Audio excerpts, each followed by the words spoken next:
प्यारे बच्चों, पिछली वीडियो में मैंने 1 से 17 तक के प्रश्नों के उत्तर दे दिए हैं। अब हम करते हैं 18 से 27 तक के प्रश्नों के हल। तो आइए चलते हैं प्रश्न संख्या 18। प्रश्न 18 है, रोहन की माँ उससे 26 वर्ष बड़ी है। उन दोनों की आयु वर्षों में का गुणनफल अब से 3 वर्ष पश्चात 360 हो जाएगा। रोहन की वर्तमान आयु ज्ञात कीजिए। आंसर था इसका, माना रोहन की आयु x वर्ष है, माँ की आयु क्या हो जाएगी, x में 26 जोड़ देना, 26 वर्ष बड़ी है, x धन 26 वर्ष हो जाएगी। 3 वर्ष पश्चात रोहन की आयु x धन 3 वर्ष होगी और माँ की आयु क्या हो जाएगी, x धन 26 में 3 जोड़ देना है, x धन 29 वर्ष हो जाएगी। प्रश्न के अनुसार है x धन 3 और x धन 29 इन दोनों का गुणनफल, दोनों की आयुओं का गुणनफल बराबर 360 होता है। तब लिखना था एक्स स्क्वायर प्लस, इनको मल्टीप्लाई करना था, इसको x square plus 32x plus 37 minus 360 बराबर 0। इसको मल्टीप्लाई करके इतना हो जाएगा।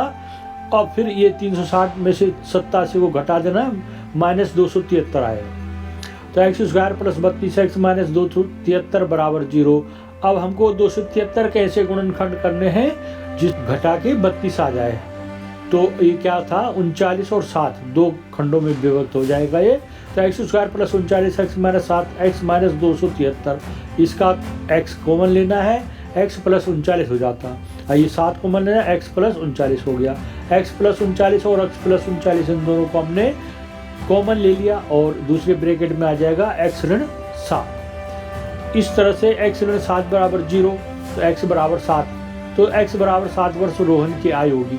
अगर x धन 39 बराबर 0 करेंगे, x बराबर माइनस 39 हो गया, तो आयु कभी भी ऋणात्मक नहीं होती। तो इसका आंसर है x बराबर 7 वर्ष। यह इसको इस तरह से हल किया होगा आपने।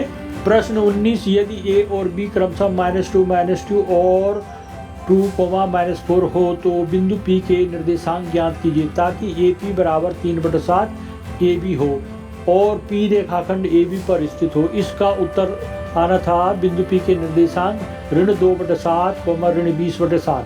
तो आपका इसका आंसर हल करके इतना आया होगा, तो ठीक है।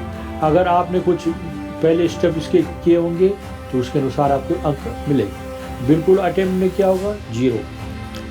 प्रश्न 20, tan theta upon 1 minus cot theta plus cot theta upon 1 minus tan theta, इसको हल करना था।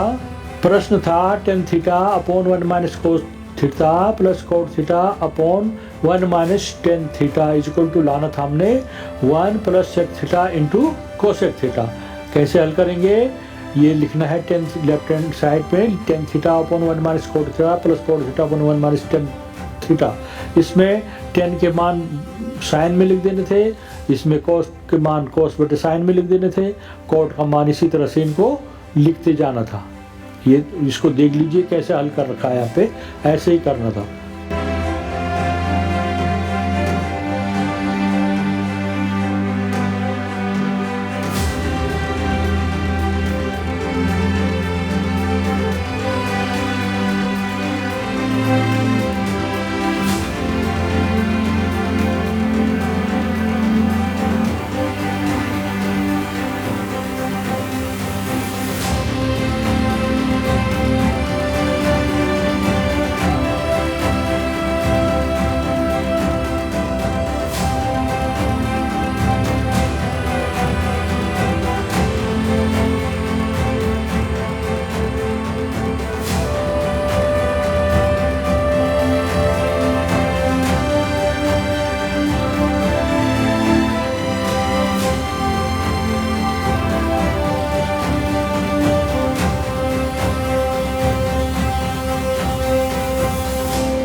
प्रश्न 21, ऊंचाई 14 सेंटीमीटर और आधार की त्रिज्या 6 सेंटीमीटर वाले एक ठोस लंबवृत्तीय बेलन में से इसी ऊंचाई और इसी आधार वाला एक लंबवृत्तीय शंकु निकाल लिया जाता है। शेष बचे ठोस का आयतन ज्ञात कीजिए।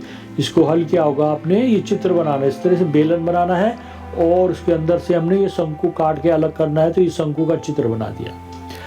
जो बेलन की हाइट है वही शंकु की हाइट है 14 सेंटीमीटर, त्रिज्या भी वही होगी 6 सेंटीमीटर।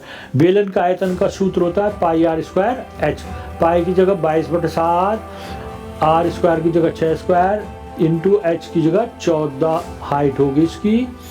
तो इसको हल करना है, 7 से 14 कट गया 2 आ गया, और इसको 22 दूनी 44 हो गया, 44 गुणा के 36 सेंटीमीटर क्यूब। शंकु का आयतन 1/3 बेलन का आयतन होता है, बेलन का आयतन का तिहाई होता है शंकु का आयतन, इसको इस तरह से लिख देना था। और जो हमने ये बेलन का आयतन निकाल रखा है उसका तिहाई कर देना, 3 से उसको भाग दे देना था, तो ये 528 सेंटीमीटर क्यूब आ जाता। शेष बचे भाग का आयतन क्या होगा, 44 गुणा के 36, ये गुणा करके आ गए 1584, उसमें से 528 शंकु का आयतन घटा देना है, तो शेष बचे भाग का आयतन आ जाएगा 1056 घन सेंटीमीटर। इसका आंसर इतना आना था। प्रश्न 22, 2 अंकों की एक संख्या के अंकों का योग 9 है।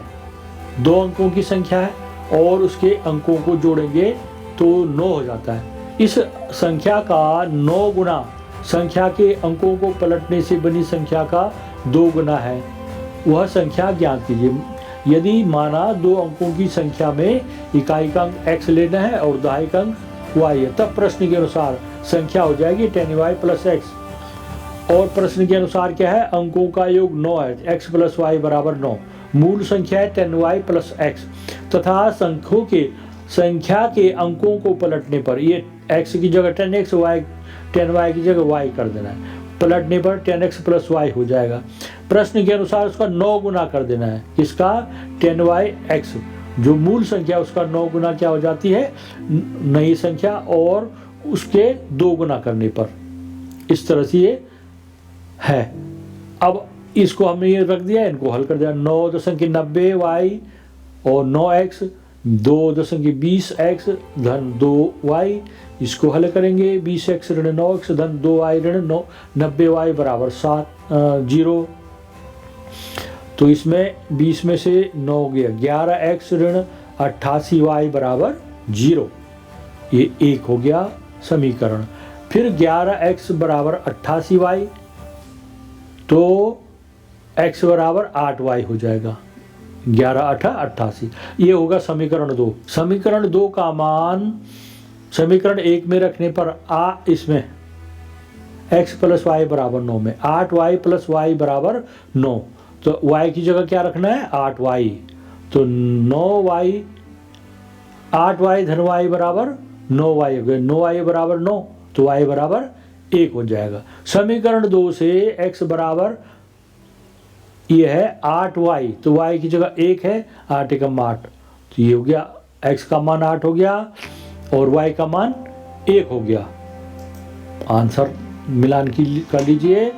प्रश्न 23, एक समतल जमीन पर खड़ी मीनार की छाया उस स्थिति में 40 मीटर अधिक लंबी हो जाती है जबकि सूर्य का उन्नतांश 60 अंश से घटकर 30 अंश हो जाता है। मीनार की ऊंचाई ज्ञात कीजिए। इसको हल किया होगा आपने, किस तरह से किया है देख लेना। उसके बाद उत्तर अगर आपका इतना आ रहा है, मीनार की ऊंचाई h = 20√3 मीटर, तो आपके पूरे अंक आएंगे। ठीक है, आपने इससे पहले जितना कुछ प्रयास किया है, अगर वह कुछ सही होगा तो उसके अनुसार आपको अंक मिलेंगे। प्रश्न 24, 5 सेंटीमीटर त्रिज्या के एक वृत्त की 8 सेंटीमीटर लंबी एक जीवा PQ है। P और Q पर स्पर्श रेखाएं परस्पर एक बिंदु T पर प्रतिच्छेद करती हैं। TP की लंबाई ज्ञात कीजिए। TP की लंबाई क्या आई, 20/3 सेंटीमीटर, ये आना था उसका आंसर। प्रश्न 25, किसी त्रिभुज ABC की भुजा BC पर एक बिंदु D इस प्रकार स्थित है कि कोण ADC बराबर कोण BAC, ADC बराबर BAC। इस तरह से दर्शाइए कि CA का स्क्वायर बराबर CB इंटू CD, CB और CD का गुणा करेंगे तो CA स्क्वायर के बराबर है। हल दिया है, त्रिभुज ABC में BC पर एक बिंदु D इस प्रकार है कि कोण ADC बराबर कोण BAC।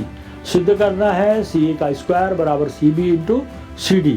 उपपत्ति, त्रिभुज CDA और त्रिभुज CAB में कोण ADC बराबर कोण BAC और कोण ACD बराबर कोण ACB।